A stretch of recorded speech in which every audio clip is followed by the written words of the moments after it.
ये मेरे लिए अब राजनीतिक मुद्दा नहीं है, ये अब मेरा लाइफ का मिशन है। যখন সবাই তোমার হারের জন্য নিশ্চিত তখন জিতার মজাই আলাদা।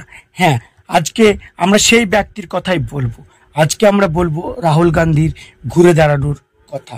পাপ্পু থেকে অর্থাৎ জিরো থেকে হিরো অর্থাৎ কিং মেকার হয়ে ওঠার গল্প আমরা বলবো। সালটা ছিল 2007। রাহুল গান্ধী যখন কংগ্রেসের সাধারণ সম্পাদক হন।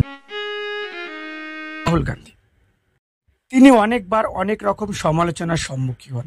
2007 থেকে 13 এই সময় কংগ্রেসের ভালো সময় চললেও রাহুলের জন্য সময়টা ছিল খুব খারাপ এবং এই সময় কংগ্রেসের ভরাডুবি ঘটতে থাকে।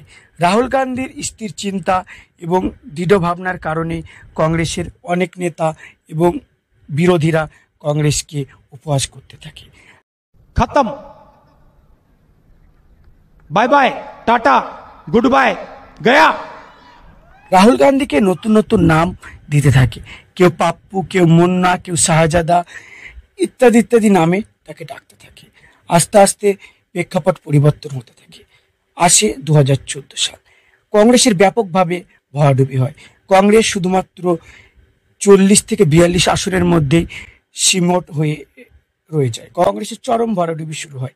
এর জন্য সমস্ত কংগ্রেস কর্মী রাহুল গান্ধীকে দায়ী করেন। এছাড়াও সাধারণ মানুষও বলতে শুরু করে রাহুল গান্ধীর মধ্যে সেরকম রাজনৈতিক কোনো ব্যক্তিত্ব নেই। বিরোধীরা রাহুল গান্ধীকে লাগাতার পাপ্পু, শাহজাদা, মুন্না বলে ডাকতে থাকে। এরপরে 2019 লোকসভা। এখানেও কংগ্রেসে সেরকম উন্নত করতে পারেননি। পরপর দুবার কংগ্রেসের এরূপ ভরাডুবি রাহুল গান্ধী একদম নিজেকে গুটিয়ে ফেলেন। এরপর একের পর এক সে হেরে চলে যায়। শাহরুখ খান বলেছিলেন, হার কার জিতনে वालों বাজিগার कहते हैं। এই কথাটার মতো ঠিক কামব্যাক করে রাহুল গান্ধী। 2024 সাল জিরো থেকে হিরো হওয়ার অর্থাৎ কিং মেকার হয়ে ওঠার গল্প। একজন হিন্দি শায়ের বলেছিল যে রাজনীতি में जिसको समझा था बच्चा उस बच्चे ने भी चाचे का चाचा निकल गया। রাহুল গান্ধীর ফিরে আসা এবং কংগ্রেসের ভরাডুবিকে কাটিয়ে আবার বিরোধীদের আসনে উঠে আসা, হার না মানা এক যোদ্ধা রাহুল গান্ধী। একের পর এক সব অপমান মুখ বুজে সহ্য করে গেছেন তিনি।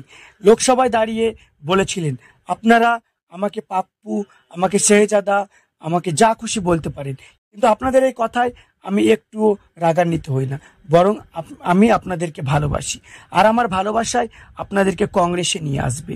এ বলে নরেন্দ্র মোদীকে তিনি জড়িয়ে ধরেন এবং এর পরে পরে শুরু করেন ভারত জোড়ো যাত্রা এবং কংগ্রেসের নতুন রূপ, নতুন দিশারি রূপে উঠে আসে আবার রাহুল গান্ধী এবং কংগ্রেসের নতুন রূপ দেওয়ার চেষ্টা করে।